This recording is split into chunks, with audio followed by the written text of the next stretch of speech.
welcome to the best quilting tutorial on the internet.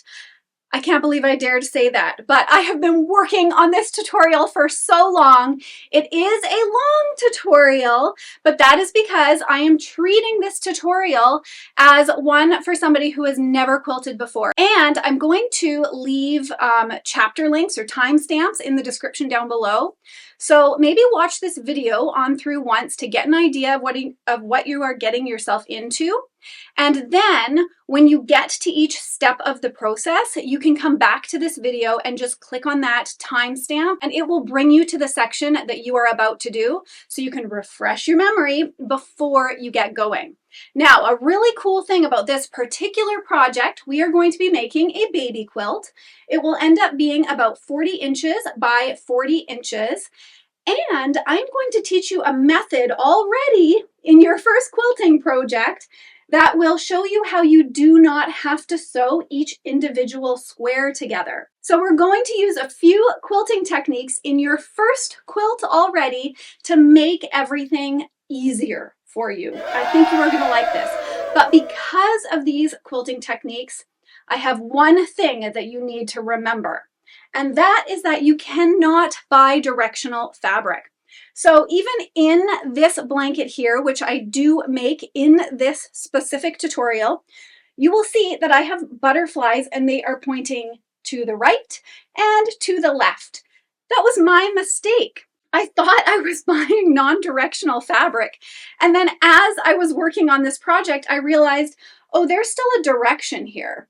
So make sure that whatever print you buy, it does not have any type of direction.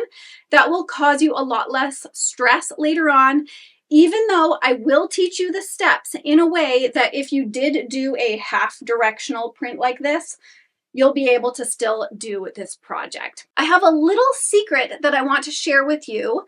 So I'm going to save that for the very end of the tutorial and the very end of your project, but I highly recommend that you do that for your first quilt or for any quilt for that matter. And another thing I wanted to tell you is that I have created two printables for you. Now, this printable here is 12 pages and it is an in-depth quilting pattern that goes along with this tutorial. Now, this particular one I will have linked in the description down below. You don't need it. If you just want to follow the video, you can do that as well. And my second printable, now this one is a free printable. It's just all of the steps and then all of the tips and tricks that I would recommend for each step of the process. I have a completely different video that goes with this download. I will have the video and this linked in the description down below for you. So with all that said, let's get started.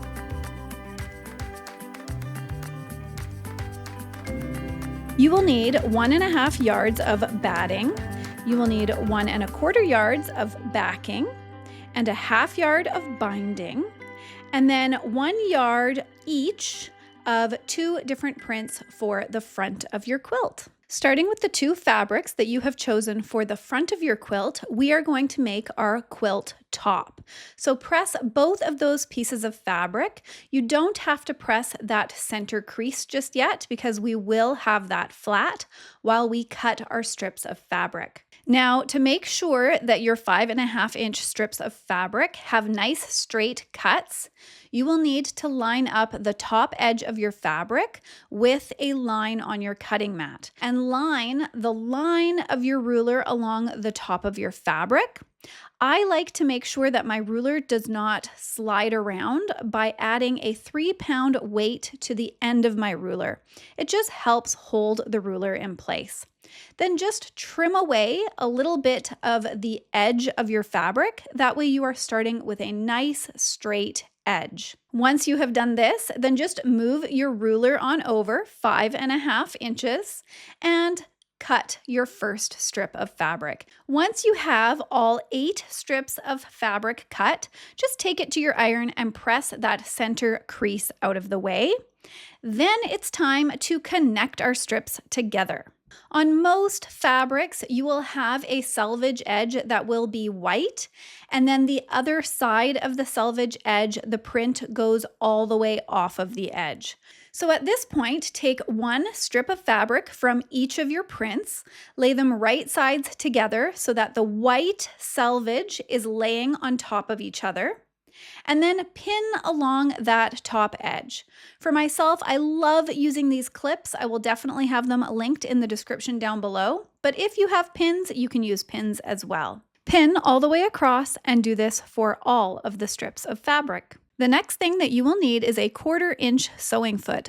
The nice thing about having a sewing foot like this is you can line it up along the edge of your fabric and use the side of your sewing foot as your guide for your 1/4 inch seam allowances. Now, if you really struggle to sew a straight line and you are a true beginner, I highly recommend adding some painter's tape to your sewing machine, and you will line it up with the 1/4 inch sewing foot.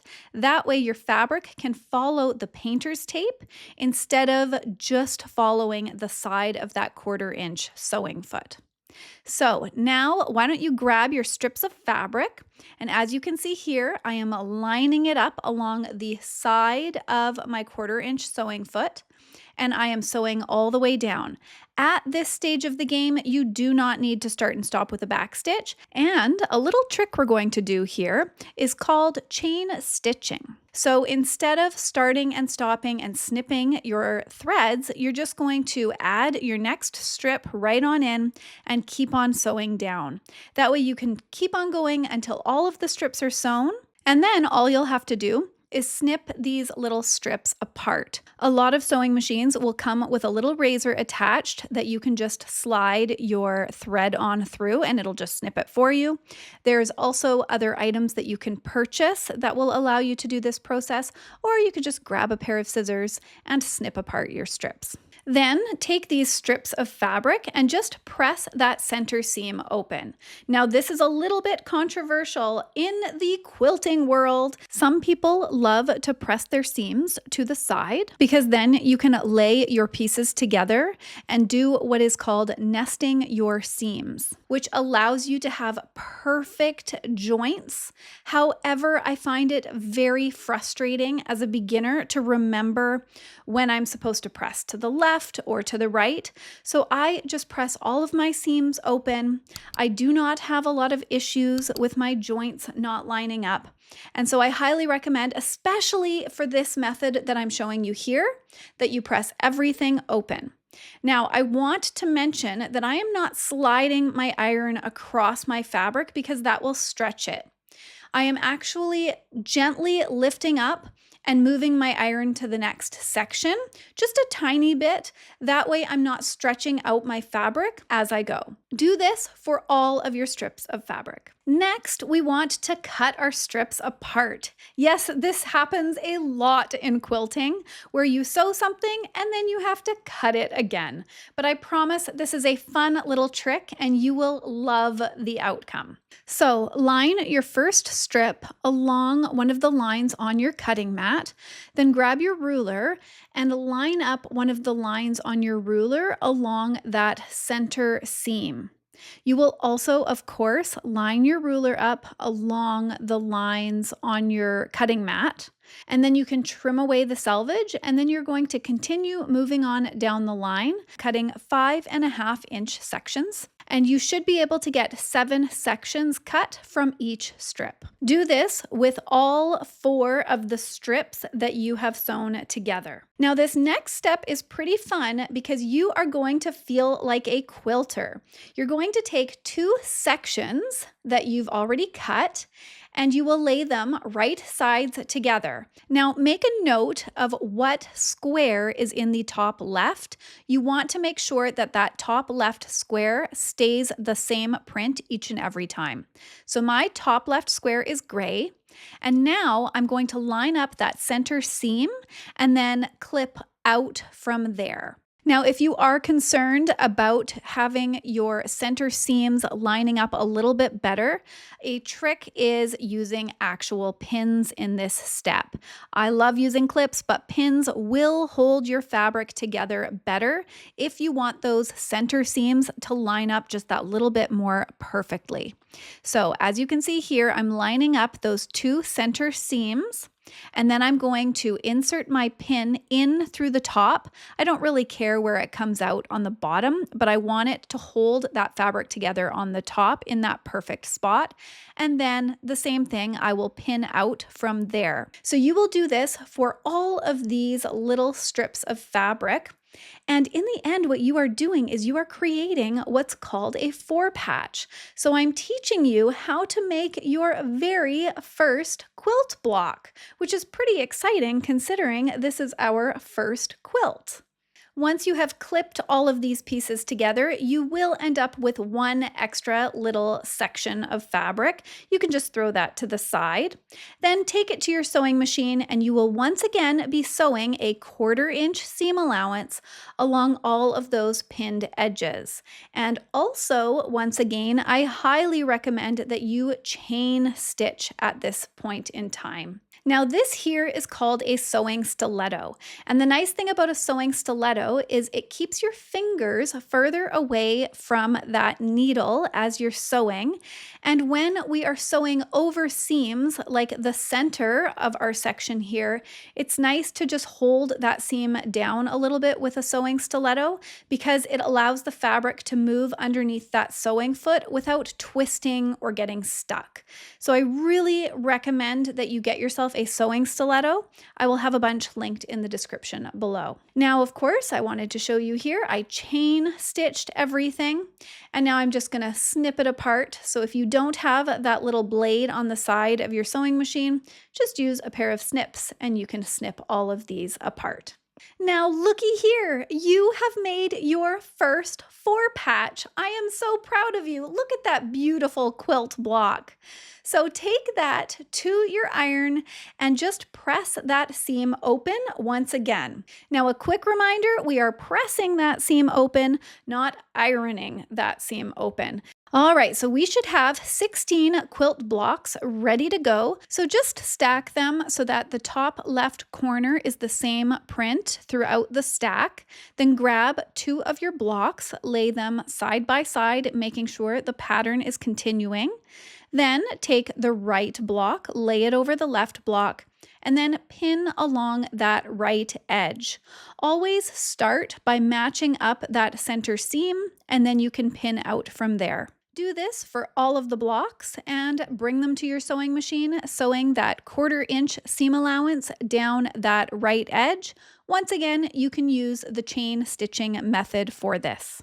Now in my printable pattern, I do show you all of the steps for piecing all of these blocks together, but I will also talk you through it here in this tutorial. So as you can see here, we have our sets of 2 blocks sewn together. Now you will take 2 of these sets, lay them right sides together, once again making sure the pattern is consistent, and then pin that edge and sew those 2 sets together. By doing this, you will end up with 4 sections that have 4 quilt blocks sewn together in each section. Next, take these 4 strips and take it back to your iron to press open those extra seams. Once all 4 strips have been pressed open, then lay them out so that you make sure that the pattern is continuing from top to bottom. And then what you'll do is you will lay 2 of those strips together. So I've got these 2. I know my pattern's working. I'm going to lay it on top of itself. And then I will clip across that top edge. You can use pins as well because, like I said earlier, pins definitely help you keep these seams lined up perfectly, but I like to use my clips. Start lining up the center seam first and then work your way out from the middle, making sure that you've lined up that entire edge before you bring it to your sewing machine and sew another 1/4 inch seam allowance across that edge. You still do not need to backstitch at this point. Do this twice so that you end up with 2 larger sections, and then you will do this one more time, sewing those 2 larger sections together down the center. Now your quilt top is almost finished. There is one more step that you need to do, and that is pressing open all of those extra seams. And then I will meet you on into the basting stage.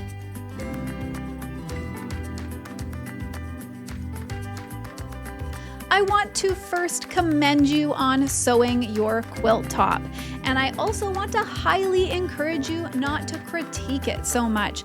Do not look at all of those little points that are matching up or perhaps not matching up as much as you wanted them to, because once your entire quilt is put together and you wash it and it gets nice and crinkled, no one is going to notice any of those tiny little errors. So let them go and let's move on to basting. Now, there are two different ways that you can baste your quilt. One method is a pin basting method, which I am going to show you on half of this quilt. And then on the other half of the quilt, I will show you a spray basting method. But either way, you need backing fabric and it needs to be pre-pressed. And you need your quilt top as well as some cotton batting. Now, when you are cutting your backing fabric as well as your batting, make sure that it is at least 2 inches larger on all 4 sides of your quilt top. You need that wiggle room just in case your quilt top shifts around a tiny bit when you start sewing. It's nice to make sure that you are not going to run out of fabric or batting at the edges. So the first thing that we need to do is lay our backing out on our hard surface, whether that's your kitchen island, your dining table, your floor. Grab your painter's tape and just add some painter's tape along all of the edges. And what you are doing is you are slowly stretching out that fabric just a little bit. Don't tug on it or anything, but you want the backing fabric to be as taut as possible. And you are going to lay it so that it is right side face down. Then take your piece of batting, which I have pre-cut to be about the same size as my backing. I think it's a little bit smaller. And I just like to smooth it out starting from the center and working my way out. I also like to add a few pieces of painter's tape to the edge of my batting, but not as much as my backing because you're not trying to make it taut. I find smoothing it out is good enough. I just really like painter's tape, I guess. Then you will do the same thing with your quilt top. You will lay your quilt top on top of that batting and once again, smooth it out on top of the batting with your hands. And of course, working from the center on out to the edges. Now, before I start pin basting, I need to protect my tabletop. So here is one of my cutting mats. I'm just going to undo a little bit of the tape that I put there to hold that backing in place. And I'm going to slide my cutting mat underneath the section that I'm going to be working on. And then I can move it from there. But that way my pins will hit my cutting mat instead of my dining table. And then I will just tape that edge back up to get the backing nice and taut again. So pin basting is really simple. You can buy these special pins. I like the larger ones and they are called basting pins and they actually have a curve in them, which helps you when you start pinning your project. Now what I'm doing here is I am putting a pin in the center of each square because you want your pins to be around 4 inches apart. You don't want them too far apart because then that defeats the whole purpose of holding all of these layers together, because holding the layers together is supposed to stop any wrinkling from happening when you are in the quilting process. Now, the type of quilting that we are going to be doing in the next phase is going to follow the seams of our quilt. So putting those pins in the center of our squares is going to be super helpful because then we will not need to remove them when we are in our quilting process. And this is how easy it is to baste all 3 of your layers together. So I'm just going to pull all of the tape off now. I've only done half of my quilt because I want to show you the other half and how I am going to do it using my basting spray. But first, I need to protect my dining table in a different way. So I have an old bed sheet that I like to throw over my dining table as well as over my dining chairs to avoid any of that sticky overspray from landing anywhere that I do not want it. And then I will lay my quilt back on top of that old bed sheet. Now for this version, you do not need painter's tape and you do not need to be pulling the backing taut, although you could if you really wanted. So all you really have to do is lay out that backing, lay the batting on top of that and the quilt top on top of that, just like you see here, and then comes the fun part. Spray basting is done in 2 sections. So first we are going to spray baste the back of our fabric to our batting, and then we will spray baste the top of our quilt to our batting. So with this method, you will lay all 3 layers together, then just pull back your batting to the center of your quilt. I like to use this 505 spray. Now another thing that you really should do is put a face mask on. I've done this before, not covering my mouth, and I feel like I'm breathing in glue. It's not a good thing. So here I am, no face mask, but I am pulling my hoodie over my nose. And shake up that basting spray before starting to spray it on your backing as well as on your batting. Then slowly with your hands, just smooth the batting onto the backing in little sections, and then you can spray some more and then smooth it out again until your batting is completely attached to your backing. Now do this starting in the center, and then you can work your way out from the center to both edges. I'm only showing you the one half, of course, because the other half is pin basted. So here we are moving on to the quilt top. It's the same process. So I'm spraying the batting, and then I'm spraying the back of my quilt top, and then I am slowly with my hands smoothing it out on top of itself. And that is how you would use the spray basting method to baste all 3 layers together. All right, so as you can see here, the right side I have spray basted and the left side I have pin basted. Now before taking our project to our sewing machine, what I recommend that you do is you roll both the left and the right edges in towards the center seam, and then let's move on over to our sewing machine.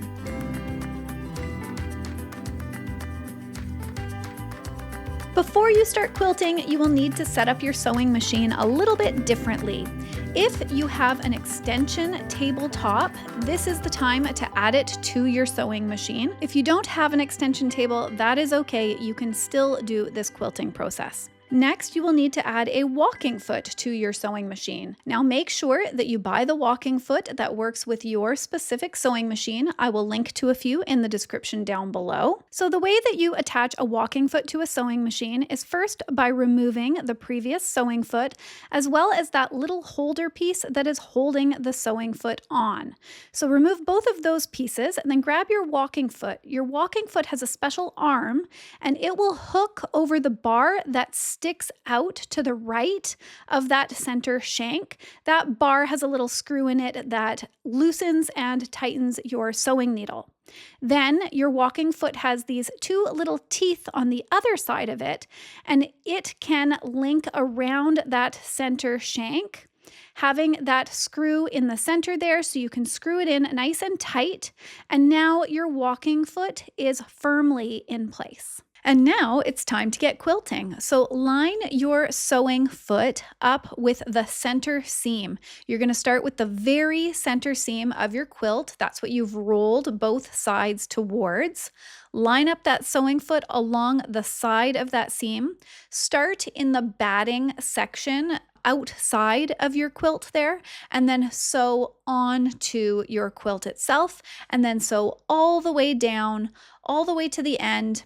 And then the little trick here is that you'll sew off of the quilt top, you'll pivot, sew about 4 stitches down, pivot again, and then you will be able to sew right back up that same center seam, once again lining the side of your foot up with the center seam. And a friendly reminder that you still do not need to backstitch when you start and stop. Do this over and over again along all of those seams, slowly working your way out to the edge of the quilt. Now, do not pull and tug your quilt. Your sewing machine should be doing all of the work, making sure that all of the fabric slowly gets pulled underneath that needle. That way, your stitches will stay nice and even. And once you have sewn all of those vertical quilting lines, then turn your quilt and roll those sides in once again to that center seam,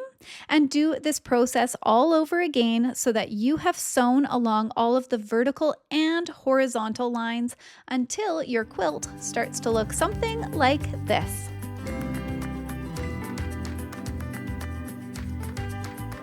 So before we start trimming, if you did use the basting pin method, it is time to remove all of those pins.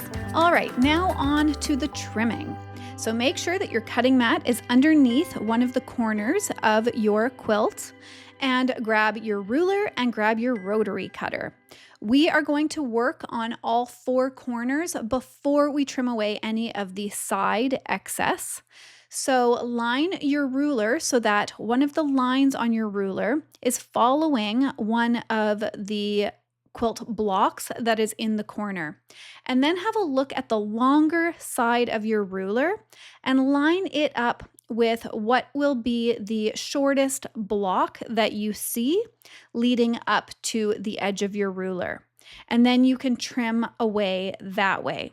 The reason why you want to do this is because you need to be trusting your ruler so much more than the edge of your quilt top, because the edge of your quilt top may end up being a little bit wonky, as the quilting method can end up stretching some of those squares. Then you'll turn your quilt so that you can work on the opposite part of that corner.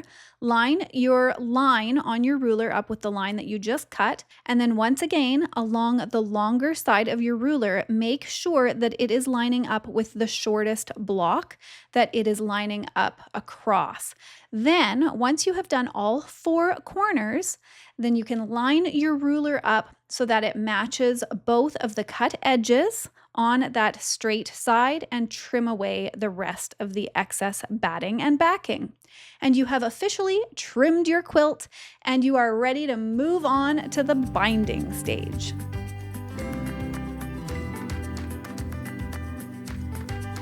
There are a few different ways that you can make binding, but for the purposes of keeping everything super simple, and to be honest, I still do this method to this day, I am going to teach you a very easy way to make binding. This is not bias binding, this is regular binding. So grab your binding fabric, give it a nice press, trim away that side edge so you are working with a straight edge, and then cut yourself 4 strips of fabric from selvage to selvage, and they will be 2.5 inches wide. Then line your strips of fabric along a line on your cutting mat. You can stack them if you want, and then trim away those selvage edges. Then you need to attach all of your strips of fabric together using a 1/4 inch seam allowance. So just lay them right sides together, and then you can clip the short edges, take them to your sewing machine, and just zip right across. And it is finally at this stage of the game that I do start backstitching when I start and when I stop. Then take your long strip of binding to your iron and just press out that center crease, as well as all of those seams that you just sewed. Then take that long strip of fabric and start pressing it in half along the long edge. So you are taking that 2.5 inch strip of fabric, folding it in half, and creating a 1.25 inch strip of fabric. Do that along the entire binding. And now it is time to start attaching our binding to our quilt. I am going to be teaching you the sewing machine method of doing this. There will be no hand stitching whatsoever. So to do this, you need to attach your binding first to the back side of your quilt. So make sure that the back side is face up, and then about 10 inches from that left corner in, you will start laying your binding along that edge.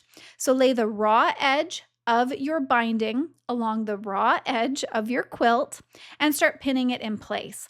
Now, when we start sewing our binding to our quilt top, we're actually going to start the sewing about 10 more inches in from that binding.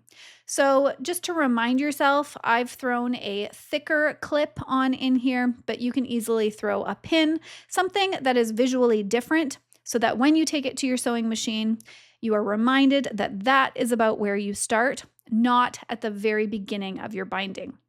You are only going to clip your binding along the first edge. There is no point in adding it any further than that, because when you sew to your corner, I'm going to show you here, you're going to fold your binding up and create a crease in the fabric.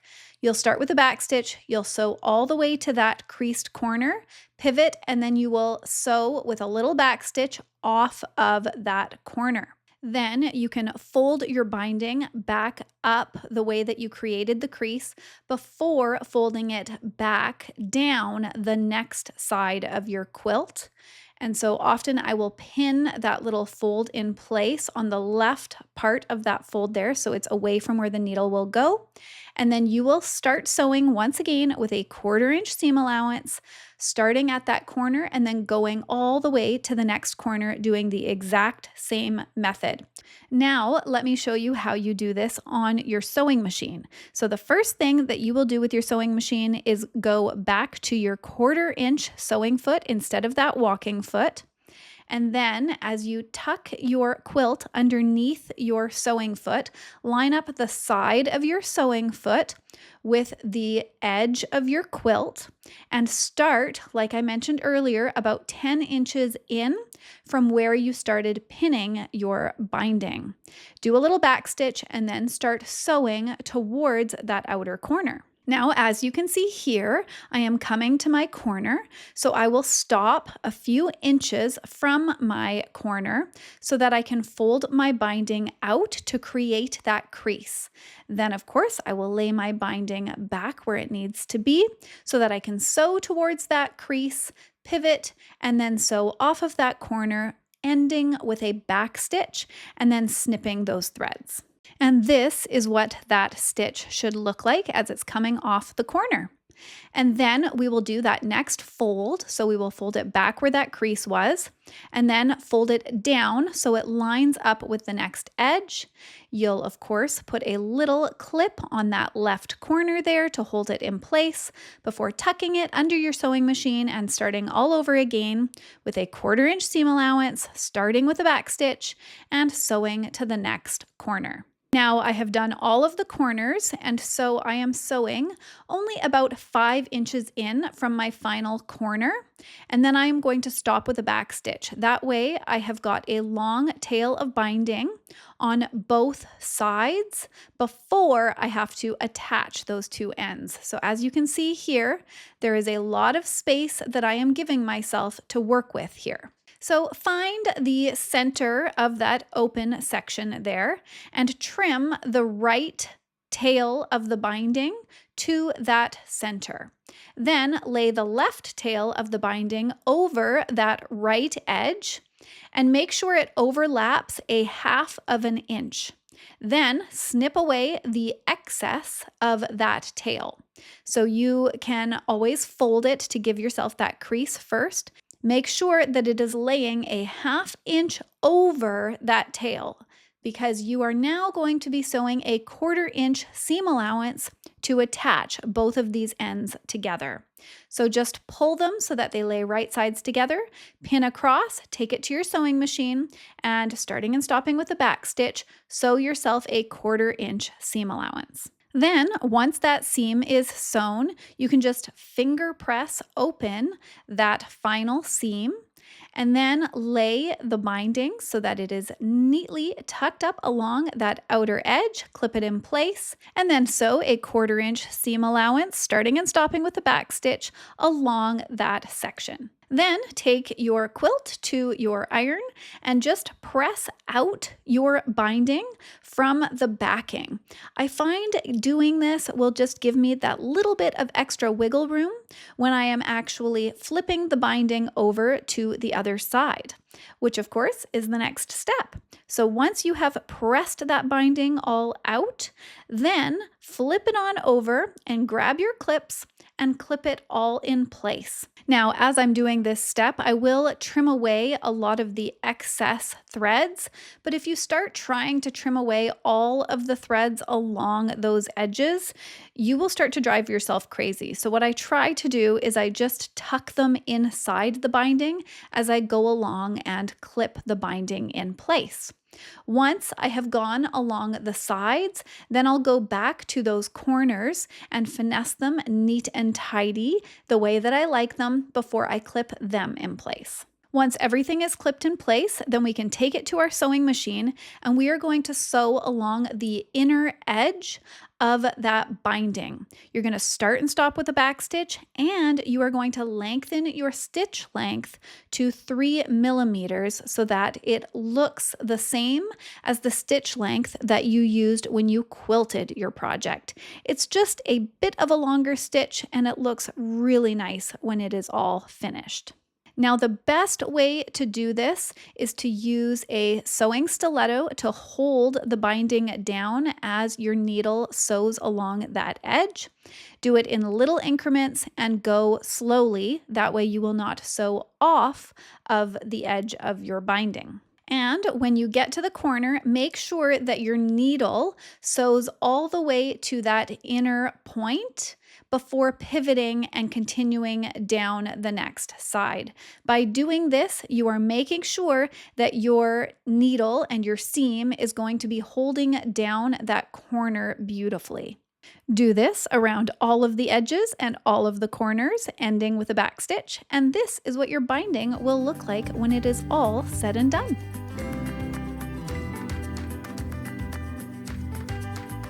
And that is how you can make your very first quilt. I hope that you guys found it helpful. If you did, please hit that thumbs up button because that tells YouTube that this was a good video and then they will share it with others. And of course, hit subscribe if you don't want to lose me on YouTube. And now on to my secret. So what I highly recommend that you do when you wash this, throw this in cold and throw about 4 color catchers on with it. A color catcher is this right here. I will link to these in the description down below. As you can see here, this is the brand new color catcher, and this is the set of 4 color catchers that came out of my wash the first time I washed my quilt. This one is very pink and this one is quite white.